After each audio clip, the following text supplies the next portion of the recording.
how much things have changed just in my lifetime. Just how big an effect technology has on our lives. You know, when I was growing up in Philadelphia, I still remember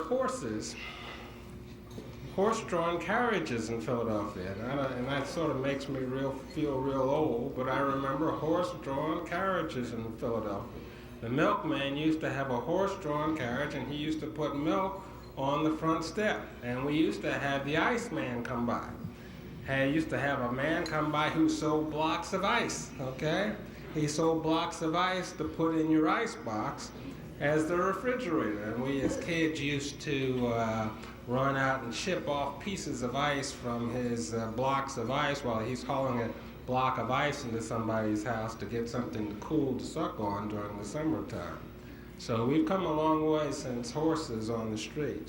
Also, some of the other technologies that have been developed in my lifetime: lasers, transistors, integrated circuits, computers have come a long ways, robotics, we've stepped into space, we've got satellites, so we've really come a long way in the 46 years that I've been around. I had an embarrassing situation not too long ago when I had a astronaut come into my office, one of the new guys, came into my office, and in my office I have a little slide rule. I don't know if you know what a slide rule is. I have a little slide rule in a case. And on the front of the case it says, "In case of emergency, break glass," okay? And this guy came in and looked at the slide rule and said, I never learned how to use one of those things. And I really felt old because I recognized that this guy had gone from high school into little calculators and missed the opportunity of sliding the slide rule back and forth.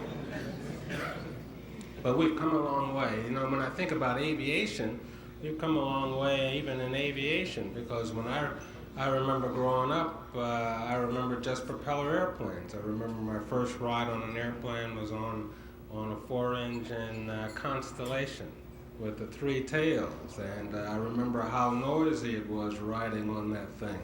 And then I remember the transition into jets, and it's amazing today that we fly rocket-powered airplanes. I still remember flying airplanes in Vietnam. I flew F-4s in Vietnam, and in Vietnam the F-4 was the fastest flying machine in the world, and it flew twice the speed of sound, and it was amazing for me to climb aboard the shuttle in 1983 and rocket up to 25 times the speed of sound in only 8.5 minutes. So it really made the F-4 look small. So we've really come a long way in technology, and we need to recognize the fact that we are a highly technical society, and our success really as a society depends on our research and development and our ability to continue to develop new products and services in the years to come. So in that vein, we're going to need more scientists and engineers, definitely more scientists and engineers. If you take a look in the engineering community itself, over the last 10 to 15 years, the engineering community has grown by 7%, and we anticipate that it's going to continue to grow at least by 2 to 3% all the way out to the year 2000. So there's going to be an increasing need for more engineers in the future. They're anticipating that by the year 2000, we're going to be short. We're going to be short by about 500,000 engineers, because we're not producing engineers fast enough, not producing enough scientists and engineers fast enough. If you take a look at the pipeline of these students, okay, out there, we find that several things are occurring. One, there's a decline in the number of students going through the system. There's a 6% decline in number of college students between 1982 and 87, and they anticipate almost a 25% decline by the year 2000. So the number of students are on the decline. Also, another thing that's disturbing to me is that the interest in engineering, science and engineering, is on the decline too. They took a survey in 1982 and they found that 19% of freshmen were interested in math and science. Well, they found today that interest has dropped to 12%. Another thing that has occurred is there's a change in in demography of the students. Right now, 24% of our students are minority. And by the year 2000, we anticipate that 43%, almost half the students, will be minority students. Bad thing about it is minority students have the smallest percentage of people in science and engineering. If you take a look at the number of scientists and engineers that are produced today, between 2 and 3% of those are black or Hispanic students. So we need to increase that pool considerably. To give you an example, I had an opportunity to be the graduation speaker at my alma mater, Penn State, 2 or 3 years ago. And I helped hand out 800 degrees in engineering. And so we had 800 students come across the stage picking up the degrees, and how many of those students were black? Out of 800, there were three. And one of the things that I did was I spoke with the Dean of Engineering, and I said to him, hey, I mean, you haven't improved since the last 20 years, you know, because I remember when I graduated in '64, I was probably out there by myself as well. So we have a significant challenge ahead of us to encourage more minorities into science and engineering. We need them out there. There's a shortfall of scientists and engineers. We've got more minority students coming through the pipeline. We need to encourage those students to maintain an interest in engineering. Let me give you some statistics on what it looks like today for minorities in engineering, or maybe let me say 10 years ago. In 1980, there were 1,400,000 engineers out there. 1,400,000 engineers. Of those 1,400,000, 11,000 of them were black. There were about 250,000 computer scientists. Of those 250,000 computer scientists, 1,400 of them were black, less than 1%. Of the 3 million professionals in the science and engineering career field area, only 41,000 of them are black, or just over 1%. But so the percentage is small. Even though it's growing, the number of minorities in science and engineering are growing, the percentage is still very small, and that percentage isn't changing very much. And I think we need to make a concerted effort to encourage more black students or minority students into the science and engineering field. We need more people like the guys that I work with. One of the guys that I worked with was Dr. Ron McNair, the astronaut that got killed, PhD out of MIT. We need more of those people. Or we need more Dr. Mae Jameson, another black astronaut who's just come into the program, who's a medical doctor out of LA. We need to, let me throw out some ideas for encouragement. We need to encourage more kids, particularly in the junior high schools and high school time period, to stay with math and science. We also, I think, need to encourage more teachers to stay in math and science and to teach math and science and to encourage their students in math and science. I keep thinking, you know, people come up to me and say, hey, who were some of the significant teachers along the way in your lifetime? And when I think back to my school days, they were my math and science teacher, an 8th grade math teacher, Mrs. Pierce, a 12th grade science teacher by the name of Mr. Hoffman. So my math and science teachers were the people that helped keep me on the road in math and science. We also have a lot of organizations out there that are working the problem, and you really have a fine organization in Philadelphia called Prime.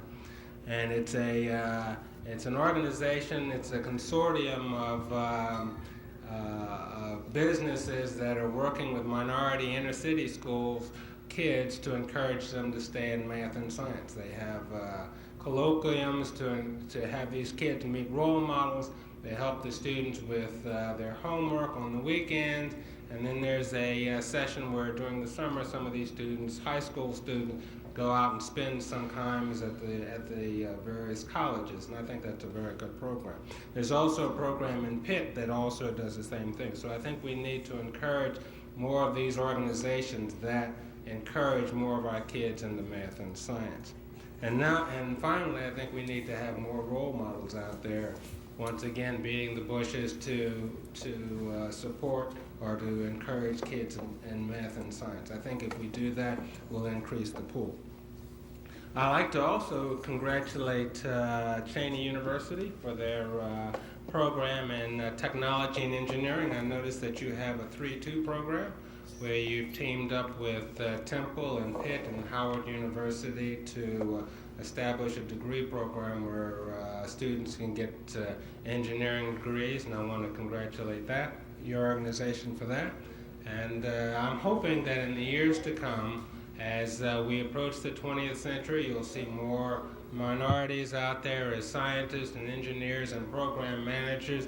I'm hoping to see Mitchell out there as a eventual scientist, engineer, or astronaut. I'll hang in there, keep my seat warm for you, Mitchell. All you got to do is keep coming my way, okay? But I think the problem is workable. I think we need to put a lot of effort in it, particularly in the years to come, because we're going to need more scientists and engineers, and they're going to definitely come out of the minority group. We need to encourage those kids to stay in it, particularly hang in there when it gets tough, because I remember math and science were tough with me, and it was the persistence that helped pave the road for me being an astronaut today. So if we can do that, I think we'll see more of us out there, and I'm hoping that we'll do that in the future. Once again, it's a pleasure for me to be here, Cheyney.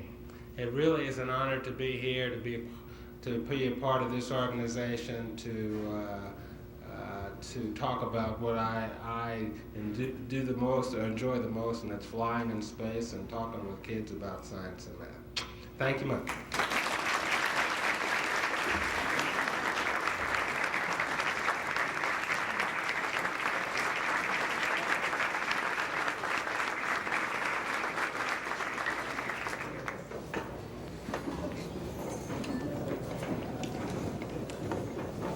Thank you, Colonel Bluford. At this time, Dr. McCummings will come to the microphone, and he may want to continue our program. Dr. McCummings. Thank you very much, Dr. Patrick. There's been a little debate around here about where do you get a guy who's an astronaut for a gift. I don't know how we ended up resolving it, but on behalf of the Cheyney University family and directly the industrial technology area, Colonel Buford, we'd like to present this to you and your family, and thank you very much for being a part of this Industry Day.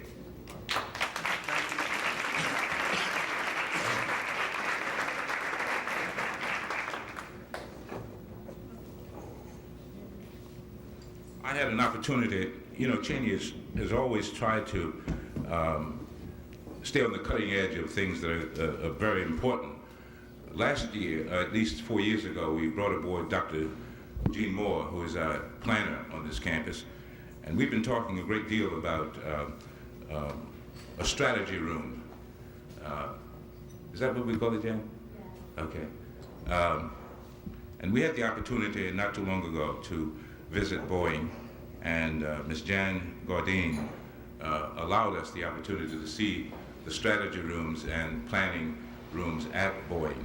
Now, there's some that are kind of secret, so they wouldn't let us into those.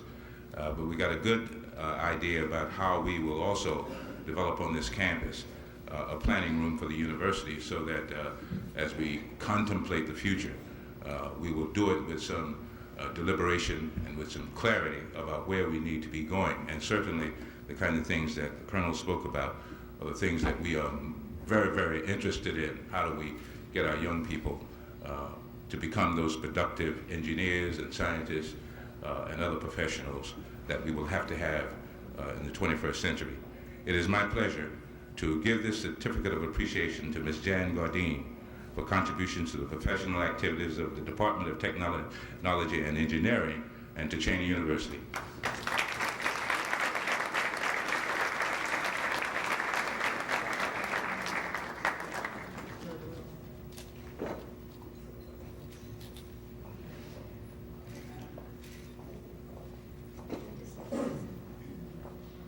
I'd just like to take a second and tell you that I consider it a real privilege to be included among the Friends of Cheyney University.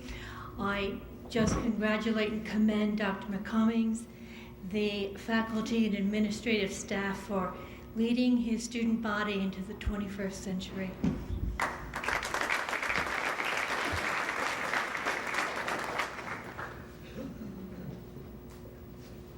Ms. Veronica Taylor is not here, but there's someone here to take this certificate of appreciation back to her. We want to award this certificate of appreciation to Ms. Veronica H.R. Taylor, who is with the City of Philadelphia and who has provided so many jobs for our students. I mean, I guess we're going to take over the city after a while, but she is always there and has always given us the opportunity to have our students work in that department, and they obviously are doing a good job because we haven't heard a whole lot of negatives about them. Who's the person who's here who can take this? Miss Ramsey? Did she have to leave? Well, we'll make sure that she gets it.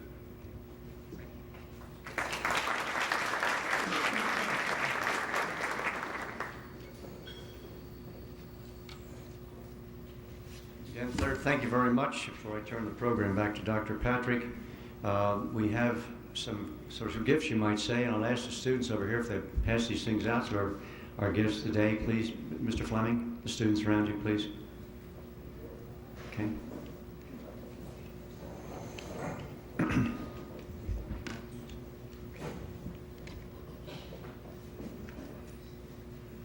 Before we have our closing remarks, I would like to recognize some of our visitors and some of our guests. Many people had to leave because of the lateness of the hour, but we do have people who are still here. Some of the people are representing various organizations, various school districts, and if you're a guest of Cheyney University and you're here for the first time or just here as a guest, we would like for you to just stand and say who you are so that the people here will get to see you and thank you for being here. First, I'd like to ask, is there anyone here from Prime? I've heard from Prime, and they may have had to leave early.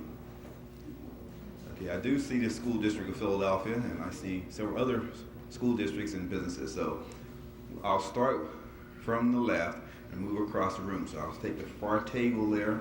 Do we have anyone who would like to stand in? Yes. Hi, I'm Sue Petrokowski, and I'm an employment specialist with IMS America at Women's Meeting. Next. I'm Sue Carissa with Arco Chemical, and I'm the EO representative there.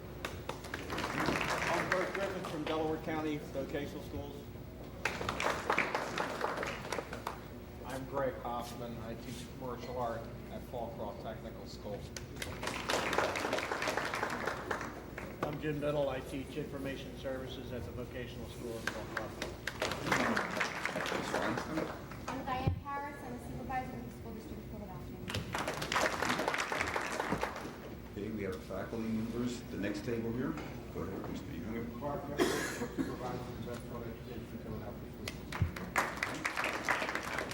Mr. Kabajan. Bill Kabajan, supervisor of the District of Philadelphia. Don Nested, Industrial Arts Department at Lincoln High School, Philadelphia. Bill Wallace, Roy F. Weston Company. Tech Light, Residence Streets. To the table directly in front of me, young man. Carl Freewell, and I'm Technology Education Department, Road Community School District. The next table over. Anyone? Okay, guests at the table. Anyone? Jim Wright, General Supervisor, Chief Shop. Next table over. Rich Aarons, AT&T Bell Labs, Reading. Jack Austin, Cheyney graduate 1979. Trisha Patrick Boyd,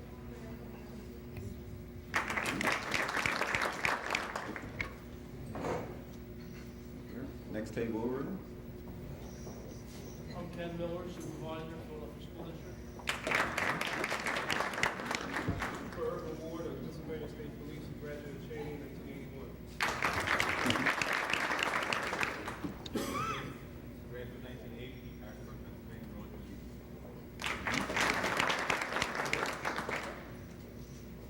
I'm Bob Johnson from Berks Vocational Technical School, here in Pennsylvania.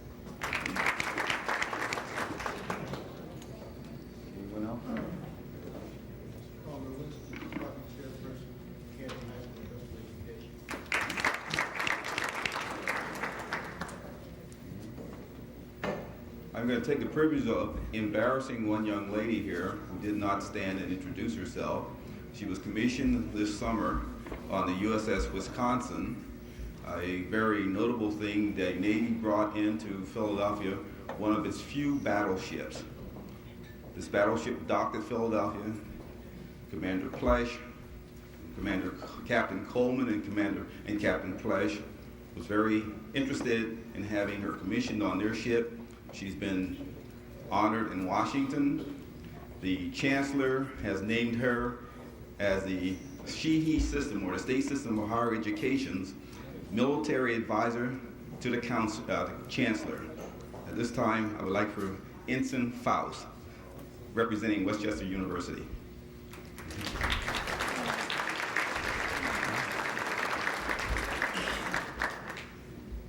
Are there any other guests? Okay, at this time, I'd like for Dr. Clark to come forward to have our closing remarks. Dr. Clark.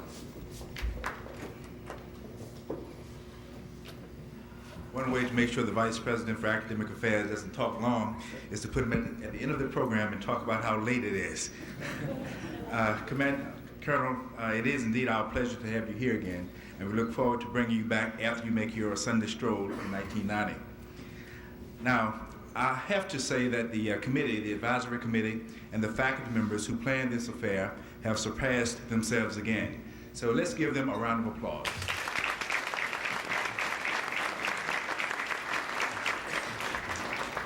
Now, before I conclude, I must say that the educators who are here and the students are asked to go downstairs. You'll be escorted downstairs into the Blue Room for a very special presentation.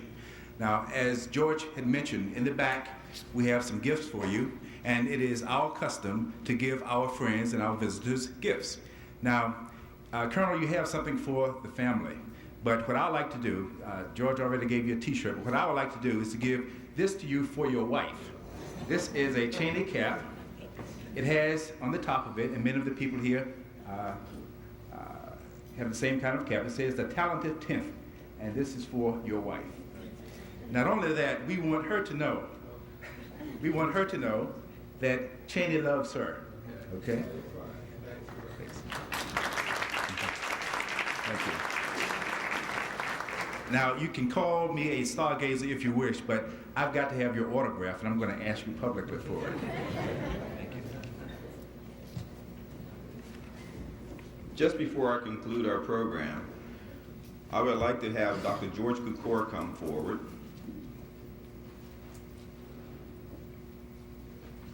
Each year, our department puts on Industry Day. Each year, I know that there's one person who will do everything humanly possible to make it a success. Without George Kukor, this would not have happened. Almost single-handedly, he worked tirelessly, hours late into the night, developing, preparing, and getting this program to what it is. For that, I'm deeply thankful. With people like this in my department, we're going to succeed. We're going to be #1 in Pennsylvania because of young people like George. George, thanks.